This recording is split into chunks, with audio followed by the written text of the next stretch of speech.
Hey everyone, आप सभी का स्वागत है हमारे यूट्यूब चैनल में। और आज का जो एपिसोड होने वाला है वो वाकई काफी अमेजिंग है, क्योंकि इस सीरीज में अब तक के सबसे बड़े राज का खुलासा होने वाला है, जो आपको पूरी वीडियो देखने के बाद ही पता चलेगी। तो चलिए बिना किसी देरी किए वीडियो को करते हैं स्टार्ट। और जैसा कि हमने लास्ट एपिसोड में देखा था, जो सूफिंग होता है उसने उस मकबरे से ढेर सारे स्पिरिचुअल बीट्स को कलेक्ट किया था, जो कि असाइनमेंट दिया गया था एकेडमी के द्वारा। और यहाँ एपिसोड शुरू होता है और हमें उसी स्पिरिचुअल बीट्स को दिखाया जाता है, जिसका यूज करते हुए यहाँ पे सूफिंग जियान्यू रेल्म में ब्रेक थ्रू करना चाहता था। लेकिन यहाँ इस बात से वो डिसअपॉइंट था कि सिर्फ युआन्यू लेवल पे ब्रेक थ्रू करने के लिए उसे 2000 स्पिरिट बीट्स लग गए। और अगर इसी तरह से चलता रहा तो इन दोनों को उसके लिए पालना तो काफी मुश्किल होगा। मीन्स कि वो बड़ा सा अंडा होता है वो, और उसके साथ वो 9 कलर का जो डिवाइन ड्रैगन होता है, इन दोनों को ब्रेक थ्रू करवाने के लिए यहाँ बहुत ही मात्रा में उसे स्पिरिचुअल बीट्स की जरूरत होती है। यहाँ अंडा शब्द सुनते ही उसके अंदर का जो क्रेचर होता है वो उससे चिल्लाते हुए कहता है, तुम मात्र ऐसे बंदे हो जिसने 2 घंटे में युआन्यू लेवल को ब्रेक थ्रू कर लिया, तब पर भी तुम ऐसे संतुष्ट नहीं हो।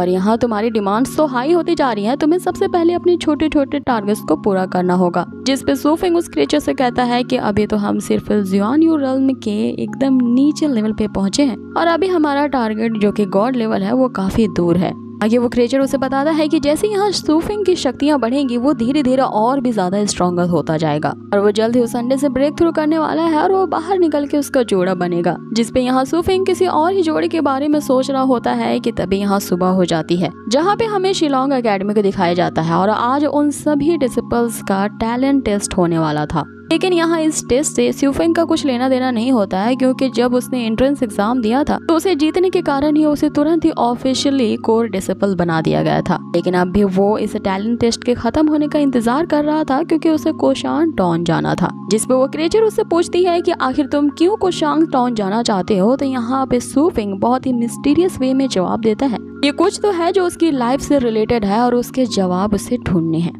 अब आगे सारे डिसिपल्स का टैलेंट टेस्ट शुरू होता है, जहां उनकी पोटेंशियल को जानने के लिए एक बड़े से स्टोन पे उन्हें अपना हाथ रखना है। जैसे ही वो इस टेस्ट में पास हो जाएंगे अपने स्ट्रेंथ के अकॉर्डिंग, तो उन्हें एकेडमी के इनर डिसिपल्स घोषित कर दिया जाएगा। अब यहाँ सारे डिसिपल्स को ये टैलेंट टेस्ट देना होता है। जिसकी स्ट्रेंथ यहाँ सबसे ज्यादा हाईएस्ट होगी उसे तुरंत ही कोर डिसिपल के लिए प्रमोट कर दिया जाएगा। अब एक एक करके सारे डिसिपल्स यहाँ अपनी पोटेंशियल चेक करते हैं। कईयों को बाहर कर दिया जाता है, क्योंकि वो स्टोन के एकदम सबसे नीचे वाले लेवल को ही ब्राइट कर पाते हैं। आगे बहुत सारे मिडिल स्टेज को भी लाइट अप करते हैं, जिनमें व्हाइट टाइगर और व्हाइट ड्रैगन भी होते हैं। यहाँ सूमिया बताती है कि अब तक इस एकेडमी में ये जो स्टोन टैबलेट एस्टैब्लिश किया गया है, और इसमें से सिर्फ 2 ही ऐसे डिसिपल हुए हैं जिन्होंने रेड पार्ट वाले लेवल को एक्टिवेट किया था। जिनमें से एक तो इसी एकेडमी का करंट चीफ कोर डिसिपल है, जिसका नाम लुयुन है। अब आगे सुमी की बारी आती है, जिसकी पोटेंशियल मिडिल अपर लेवल की होती है। टीचर उसे भी पास करते हैं, ये कहते हुए कि तुमने अपनी बहन की यहाँ लाज रख ली, क्योंकि उसकी बहन वहीं की एक एल्डर होती है। बाकी यहाँ उनका क्लास डिसमिस होने वाला होता है कि तभी सूफिंग सामने आ जाता है, और वो ये टेस्ट देना चाहता था। यहाँ टीचर उसे मना करते हैं, क्योंकि उसे पहले ही ऑफिशियली कोर डिसिपल बना दिया गया था। इस पे सूफिंग उनसे इंसिस्ट करता है कि ऐसा तो एकेडमी का कोई रूल नहीं है जिसमें एक कोर डिसिपल इस टैलेंट टेस्ट में अपने पोटेंशियल को ना जान सके।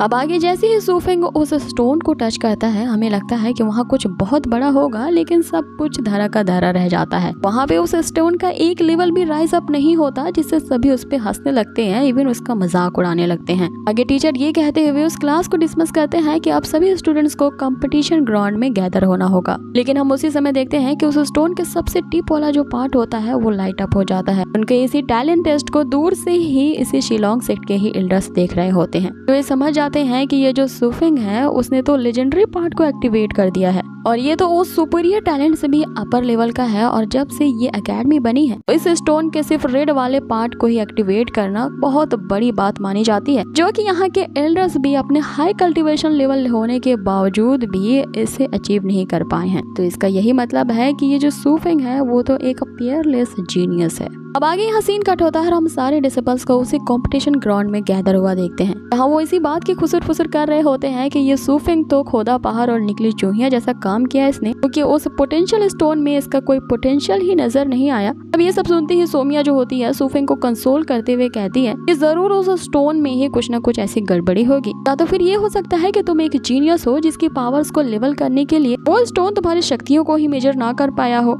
तभी हम वहाँ देखते हैं कि उस शिलोंग एकेडमी एकेडमी का चीफ को डिसिपल यानी जो लुयन होता है वो अपीयर होता है। उसे आते ही सारे लोग उसे ग्रीट करते हैं, लेकिन ये चारों उसके सामने नहीं झुकते, जिसपे लुयन उनके सामने आके उन्हें घूरते हुए देखता है और यहाँ वो सुमी का जो बैच होता है विंड अलायंस वाला उसे वो छीनते हुए तोड़ देता है, ये कहते हुए इस एकेडमी में अपने अपने अलायंस बनाने यानी कि एक एक ग्रुप में बढ़ जाना ये फॉरबिडन है और अगर ऐसा किसी ने किया तो एज अ कोर डिसिपल होने के नाते मैं उसे सजा दे सकता हूँ। ये बात अच्छी तरह से याद रखना कि अगर इस शिलोंग एकेडमी में रहना चाहते हो तो तुम्हें कोर डिसिपल्स की आज्ञा को मानना होगा। इस पे सुफेंग उसे कहता है कि भले ही तुम इस एकेडमी के चीफ कोर डिसिपल होगे और इसी ओहदे के कारण तुम अपना ऑर्डर हमसे मनवाना चाहते हो, लेकिन तुम्हारे दिल में क्या खोट छुपी है ये कौन जानता है। अब ये सुनते ही जो लुइन होता है वो सुफेंग पे अटैक करता है कि एकेडमी के शुरू दिन से ही ये जो लुइन होता है उसे काइंड ऑफ सुफेंग से जलन हो चुकी थी, क्योंकि उसे लगता था कि यही उसकी जगह ले लेगा और इस बात का भी वो उस पे बदला लेना चाहता था कि उस मकबरे के अंदर सुफेंग ने इसके चमचे को काफी अच्छा सबक सिखाया था। इस पर सुमिया उसे हाथ जोड़ते हुए कहती है कि हम किसी भी तरह के अलायंस का फॉर्मेशन नहीं करेंगे, इसलिए तुम इसे जाने दो। इस पे यहाँ लुइन जो होता है वो सुफेंग को बुली करने की कोशिश करता है और उसे काफी ज्यादा हर्ट करता है। जब हम सुफेंग को देखते हैं कि उसके अंदर का जो क्रिएचर होता है वो उसे बार बार कह रही होती है कि तुम इसके ओपोनेंट नहीं हो, तो यहाँ पे अभी फाइट शुरू मत करना क्योंकि तुम्हारी जो पावर है अभी काफी वीक है। इस पे सुफेंग उसे ये कहते हुए कि इस बंदे का घमंड तो मैं जरूर चूर करके रहूंगा।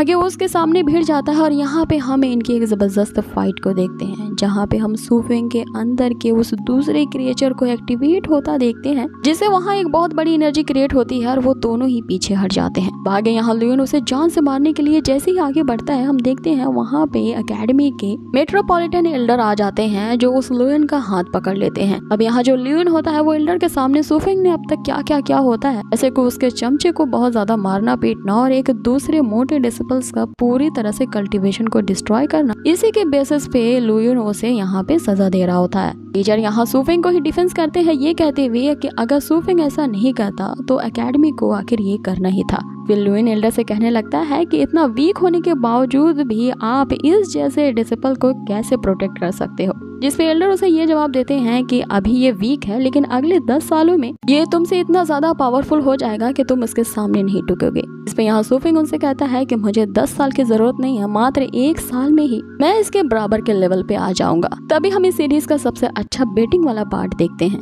जहाँ लुइन पागलों की तरह हंसते हुए उनसे कहता है कि तो फिर ठीक है, मैं तुम्हें 1 साल देता हूँ। 1 साल बाद हमें इसी जगह पे और इसी टाइम मिलेंगे और अगर तुमने मेरे 3 मूव्स को डिफीट कर दिया तो तुम जीत जाओगे और मैं अपनी हार स्वीकार करूंगा और उसी वक्त इस एकेडमी से बाहर चला जाऊंगा। इस पे सुफेंग उसे कहता है कि सिर्फ 1 साल ही काफी होंगे, तो तुम तैयार हो जाओ अपनी इस चीफ कोर डिसिपल्स की जो पदवी है उसे हारने के लिए। अब ये चैलेंज सुन के वहाँ पे सारे स्टूडेंट शॉक रह जाते हैं और साथ ही इनकी ये जो फाइट होगी वो लाइफ एंड डेथ की होगी। और यहाँ लुइन जाते हुए आखिरी चेतावनी सुफेंग को देता है कि बस 1 साल के अंदर ही तुम मरने के लिए तैयार हो जाओ। इस पे एल्डर यहाँ सुफेंग से पूछते हैं क्या तुम्हें वाकई में लगता है कि तुम 1 साल के अंदर इस लुइन के लेवल तक पहुंच जाओगे, क्योंकि लुइन अभी युआनयू रेल के सबसे अपर लेवल पे ब्रेक थ्रू कर चुका है। जिस पर सुफेंग कॉन्फिडेंटली हाँ में जवाब देता है और यहाँ हम उसके क्रिएचर को कहते हुए सुनते हैं, तुम्हारे इस डिसीजन ने तो तुम्हारे अंदर के क्वीन ड्रैगन को और भी ज्यादा खुश कर दिया है। इस तरह का महत्वाकांक्षी और एम्बिशियस मास्टर उसे मिला है। बाकी यहाँ सीन कट होता है और हम सुफेंग को देखते हैं जिसके मन में बस यही विचार चल रहे होते हैं कि कई साल हो गए हैं उसने अपने फादर से बार बार इस चीज के बारे में पूछा कि उसके लाइफ एक्सपीरियंस को बताएं, लेकिन जब भी वो अपने फादर से ये सवाल पूछता था उसके फादर गुस्से से उसे टाल देते थे।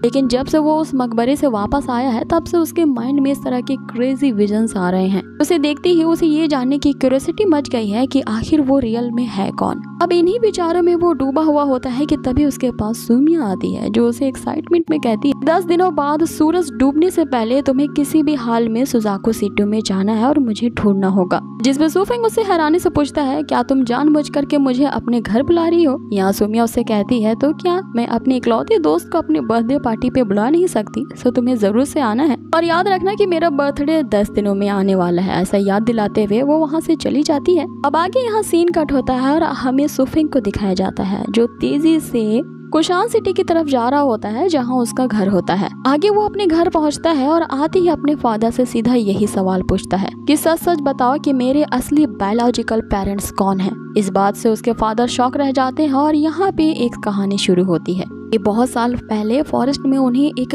पागल आदमी मिला था जिसके माथे पे जलती हुई फ्लेम का निशान बना था। उस रात काफी बारिश हो रही थी और उसके हाथ में एक बच्चा था और वो पागल इंसान बार बार मुझसे एक ही सवाल पूछे जा रहा था कि क्या मेरा सरनेम सू है। मैंने उस पागल इंसान को पहले कभी नहीं देखा था, लेकिन उस पागल इंसान ने मेरे सारे फॉलोअर्स को मार दिया था, इसलिए मैं काफी डरा हुआ था और बार बार उसके एक ही सवाल करने से कि मेरा सरनेम सू है, उसने उस बच्चे को मुझे दे दिया और वो बच्चे और कोई नहीं बल्कि तुम ही थे और उसी ने तुम्हारा नाम भी सूफिंग रखने को कहा। आगे उसने मुझे तुम्हें पालने को कहा और जब अचानक से तेज बिजली कड़कती है तो वो पागल इंसान अजीब से हरकतें करने लगा और वो इतना पागल हो चुका था कि बस बार बार एक ही चीज दोहरा रहा था कि तुमने मुझसे जो करने को कहा मैंने तो कर दिया और तुम्हारा बेटा बहुत अच्छा और आगे वो सुरक्षित रहेगा।